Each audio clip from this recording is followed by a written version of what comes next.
დღეს სახარების მონაკვეთს, რომელიც ჩვენ აღმოვიკითხეთ, ეწოდება ქადაგება მთაზე,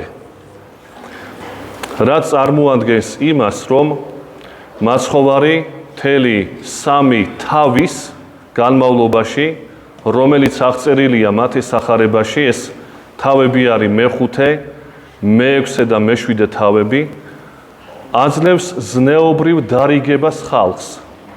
მთიდან ესაუბრება და ამიტომ ამ თავებს ეწოდა ქადაგება მთაზე. და ერთი ძალიან ცნობილი და საინტერესო მონაკვეთია ასეთი. ვერვის ხელეწიფების ორთა უფალთა მონებად. ანუ ერთი იგი მოიძულოს და ერთი იგი შეიყვაროს, ანუ ერთისა მის თავს იდვას და მეორე იგი შეურაცხყოს. ვერ ხელეწიფების ღმრთისა მონებად და მამონაისა. შემდგომ გრძელდება ტექსტი, საუბარია იმაზე, რომ როგორ მოსავს ღმერთი ცის ფრინველებს და არ უნდა გქონდეს ადამიანს საზრუნავი ამ კუთხით და ბოლოს მთავრდება ასე. ნუ ზრუნავთ რა იჭამოთ და რა ისვათ, რამე თუ ამას ყოველსა წარმართნი ეძიებენ, ხოლო თქვენ ეძიებდეთ პირველად სასუფეველსა ღმრთისასა და სიმართლესა მისა და ეს ყოველივე შეგეძინოს თქვენ. ნაცნობის სიტყვები. ეხლა კითხვა დავსვათ ასეთი ბუნებრივი. რატომ არის, რომ თან მამონას რო ვემსახურო, არ შეიძლება ამავე დროს ღვთისმსახურება? ანუ სხვაგვარად ჩვენ ენაზე, უბრალო ენაზე, ჩვენთვის გასაგებ ენაზე, ასეთი რამე რო ვთქვათ, რომ მამონა არის სიმდიდრის ღმერთი, მომხვეჭელობის, ქონების ღმერთი იყო ადრე და რატო არ შეიძლება რომ მე თან მამონას ვეთაყვანო? ანუ რატო არ შეიძლება მე მომხვეჭელი ვიყო? აქ საუბარი არ არის სიმდიდრეზე, როგორც ცალკე არსებულზე. ხანდახან ადამიანებს ხშირად ეს არ ესმის და გონია, რომ ვინც მდიდარია, ყველა წარწმენდილია. ასე არ არის. იმისთვის უბრალოდ რთულია ცხონება, იმიტომ თუ კი არის მიჯაჭული ამ ყველაფერზე. აი მიჯაჭულობის ღმერთი, მამონა, სიმდიდრის სიმბოლო. რატო არ შეიძლება მე, როცა მიჯაჭული ვარ სიმდიდრეზე, შეიძლება ადამიანს ძალიან დიდი ფული ქონდეს, მაგრამ მიჯაჭული არ იყოს. შეიძლება ღარიბი იყოს კაცი, მაგრამ ისეთი ვერცხლის მოყარე და მომხვეჭელი იყოს, რომ 5 მდიდარი ვერ მოვა ამასთან. ამას გულისხმობს მამონა, მამონის მოყვარულობა, მიჯაჭულობა ვერცხლისადმი, ოქროსადმი, ქონებისადმი.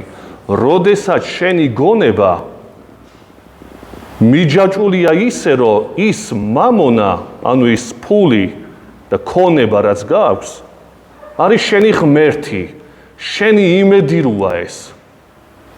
ღმერთის ნაცვალობას როცა წევს. რატო არ შეიძლება მე ასეთს ვიცხოვრო, მიჯაჭულობით ვიცხოვრო და თან ღმერთს ვემსახურო?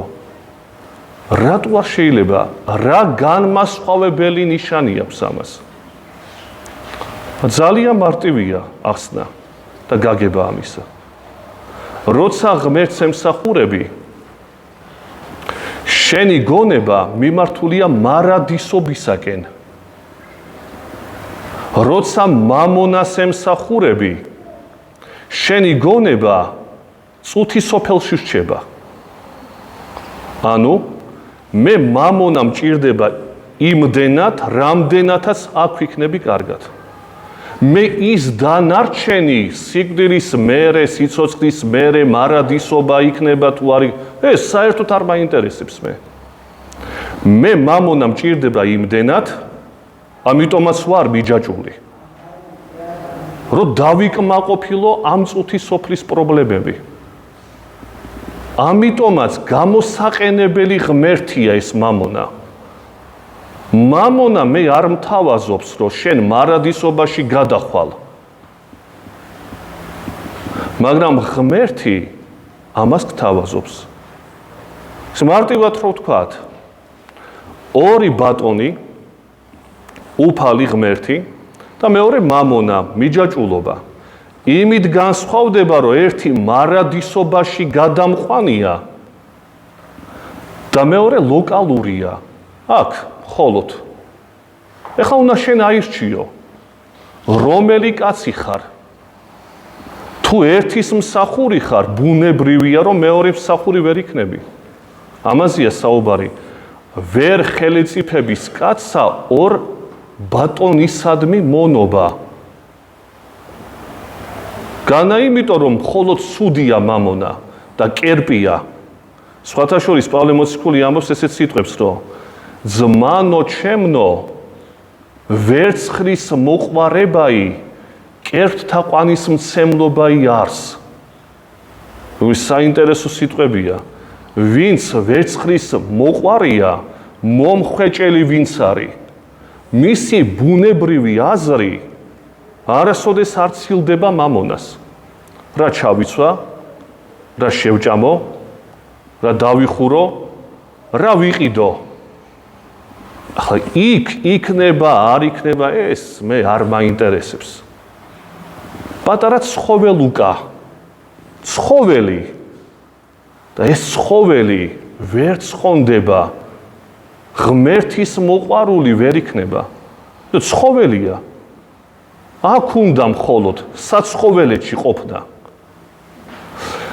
აი მარადისობაზე ფიქრობს მხოლოდ ადამიანი. ცხოველი ვერ ფიქრობს მარადისობაზე. არ აქვს უნარი. ცხოველი ფიქრობს მხოლოდ ამ წუთის სოფელში როგორ ვიყობე. ჩვეულებრივ შემთხვევაში ცხოველი რო ვთქვათ, ინსტინქტებით ცხოვრობს. ადამიანს ფიქრი აქვს მარადისობაზე, რისთვის მოვედი, საით მივდივარ. და თუ ეს ფიქრები არა გაქვს, ესე იგი ღმერთის მოყვარული ვერ გახდები. ცხოველი ხარ და ცხოველებს არ იღებენ სამოთხეში. ადამიანებს იღებენ მხოლოდ. აი როგორი მარტივი ახსნა განმარტებაა. აი იმიტოა ორი ბატონის გამიჯნულობა ასეთი მკვეთრი. ერთი წუთის სოფელში ამას ემსახურება, მეტი არაფერი არ აინტერესებს ამას, რა არის ცხოვრების მიზანი, რატომ არის ეს მოვლენები ჩემს თავს, ან სხვა რაღაც მოვლენები. სად არის ღვთის განგებულება, თუ ამას არ ფიქრობს, ღვთის მოყვარული ბუნებრივია ვერ იქნება. ამ წუთის სოფლის გონებაა და მხოლოდ ეს. ვეღარ ვითარდება კაცი. და ღვთის მოყვარული ყოველთვის ამაზეც ფიქრობს, რა თქმა უნდა, მაგრამ იქიდან მარადისობიდან გამომდინარე ფიქრობს. ამიტომ დააბოლოვა მაცხოვარმა. პირველად ეძიებდეთ, ანუ უპირველეს ყოვლისა, მიზანი უნდა იყოს, თუ კი ადამიანი ხარ და ცხოველი არა, პირველად ეძიებდეთ სასუფეველსა ღვთისასა. ღვთის სასუფევლის ძიება ადამიანთა ხვედრია მხოლოდ და არა ცხოველებისა. და ის რაც ცხოველურია, მოგეგება თქვენ. აი, გამიჯნა ორი ბატონის. ვისკენ ხარ ადამიანი? ეს უნდა შენ თვითონ აირჩიო.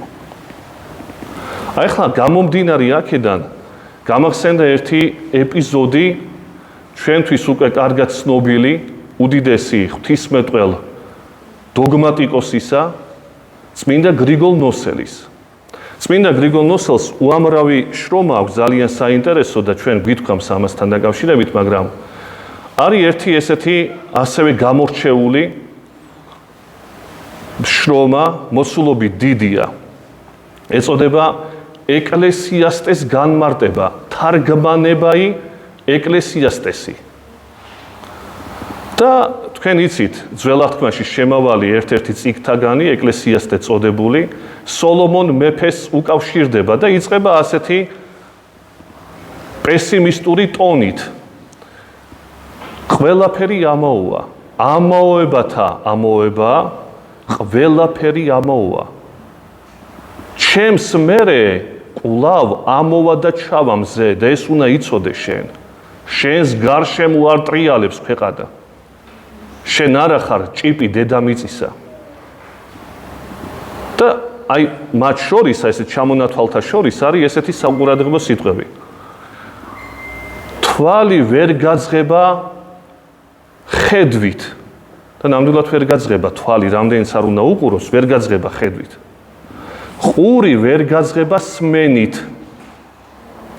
და ბოლოს რამდენი მდინარეც არ უნდა ჩაედინებოდეს ზღვაში, ზღვა არ ივსება. რა საინტერესო განმარტებაა, მოცემულობა, დაკვირვება ეკლესიასტესი. მართლაც რამდენიც არ უნდა ჩაედინებოდეს ზღვაში, ზღვა თავისი კალაპოტიდან არ გამოდის.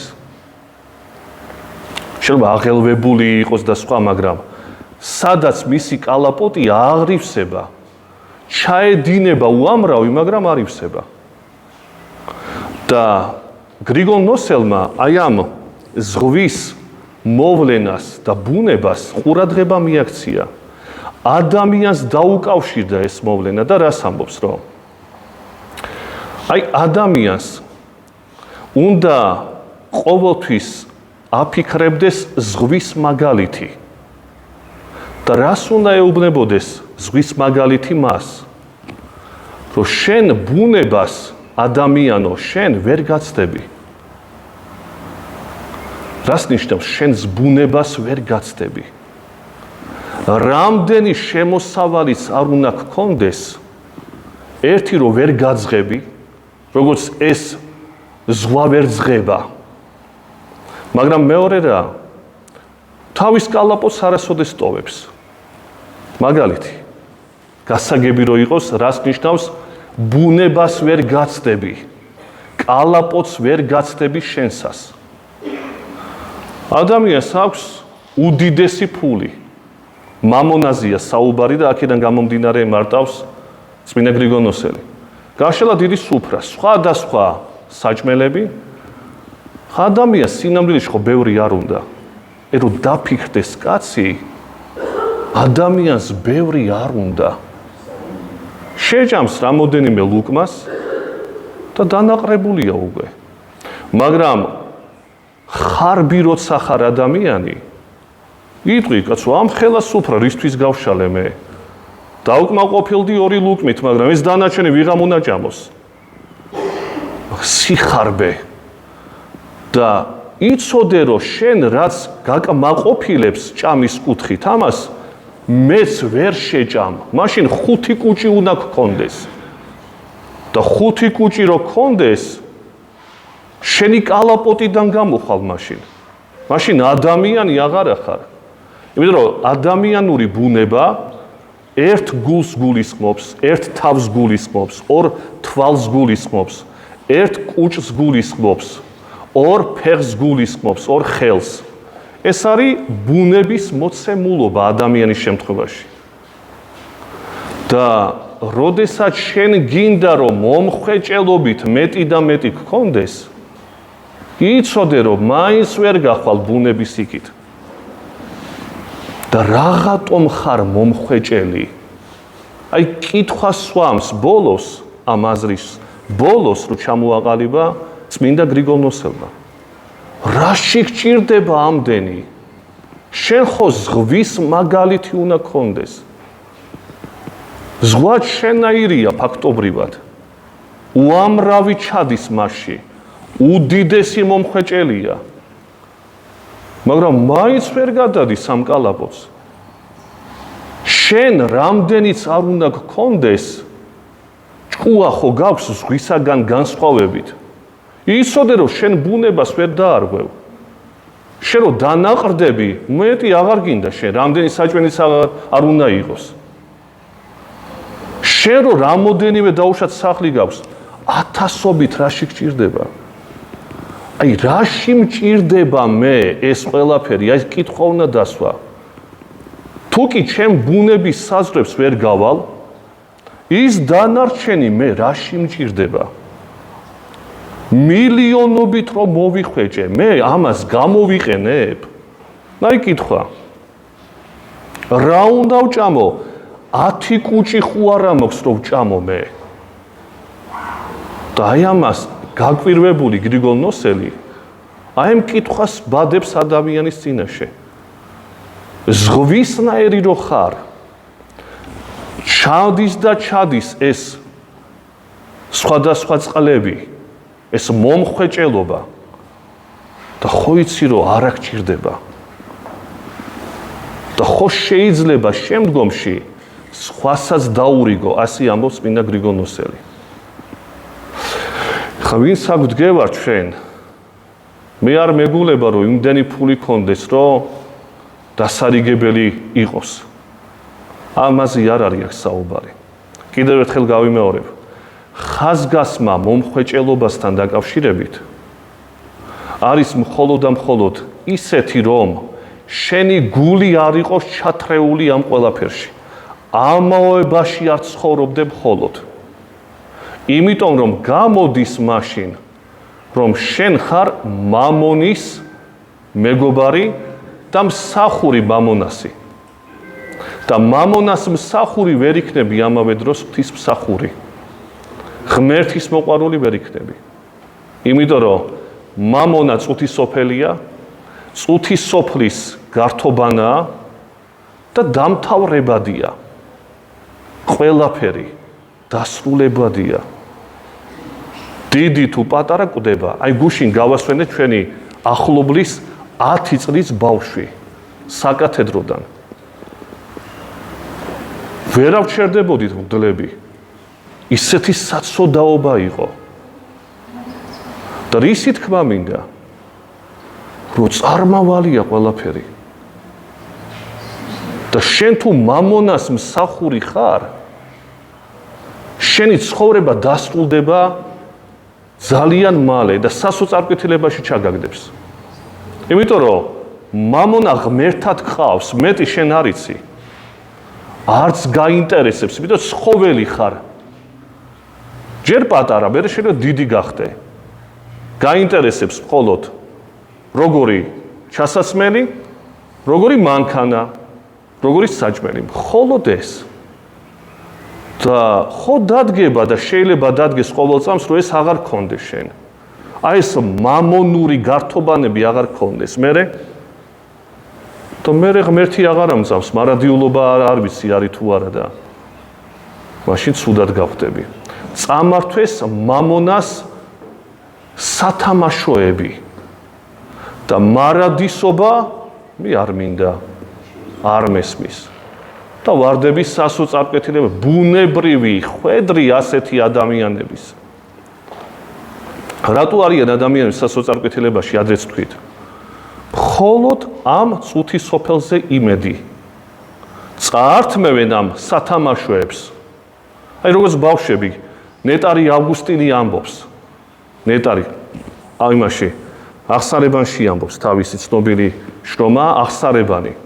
ჩვენ ბავშვები რო ვიყავით, თამაშობდით სათამაშოებით. და როცა იზრდება კაცი, თავის სათამაშოებს იგონებს. თუ მაშინ პატარა მანქანა ყავდა, ეხლა 2 ჯიპი ყავს. მაგრამ განსხვავება ძალიან მარტივია აქ და არა არსებითი. ის პატარა მანქანა იყო, თამაშობდა, ვერ ჯდებოდა, ეხლა ჯდება შიგნით. მაგრამ ჭკუა აქვს ბავშვური. ქალი თამაშობდა სხვადასხვა კაბებით, ეხლა დიდ კაბებს ითხოვს და მეტი არ შეუძლია ფიქრი მეტი. ვიღაცა წაართმევს მერე, მამონა ართმევს ყოველთვის, ისეთი ღმერთია. მოდი გაერთე შენ ცოტა ხანი სათამაშოებით. ეხლა გეყოფა, ეხლა სხვა უნდა გავართო და ეხლა იყავი. მე ცუდად არის კაცი. ცუდად ხდება, თავს იკლავს, სასოწარკვეთილებაშია, swავს წამლებს, დამამშვიდებლებს. აი, ეს არის მამონური ცხოვრება. წუთი სოფლის და მეორე ღვთისმსახური, რომელიც ცხოვრობს, რა თქმა უნდა, წუთი სოფლით, მაგრამ ცხოვრობს, როგორც აღნიშნეთ, მარადისობიდან ხედვით. და იცის, რომ ეს ქვიშაა ყველაფერი. ჩვენ შემდგომ საუბრებში თუ მოგვიწევს ღმერთის წყალობით, ვისაუბრებთ ქვიშის ღვთისმეტყველებაზე. ქვიშის ღვთისმეტყველებაზე. რომელიც ძალიან მნიშვნელოვანია თავის მხრივ. აი ეს ყველაფერი ქვიშა, წარმავალი, დაშლადი, რომელიც ართობს ადამიანებს რაღაცა პერიოდი. მერე გეყოფას გეუბნება. აი მერე რა უნდა აკეთო, როცა გეტყვის გეყოფას, ეს უკვე შენი არჩევანია. აი ამაზეა საუბარი დღევანდელ სახარებაში. ორი ბატონის მსახური ვერ იქნები. ან მამონა, ან ღმერთი. ანუ ან წუთი სოფლის გართობანა, ან მარადისობიდან ხედვა. ეს შენ უნდა აირჩიო და ხვედრიც შესაბამისი გექნება. დაგლოცოთ ღმერთმა, ჯვარი გეწეროთ, იცოცხლეთ.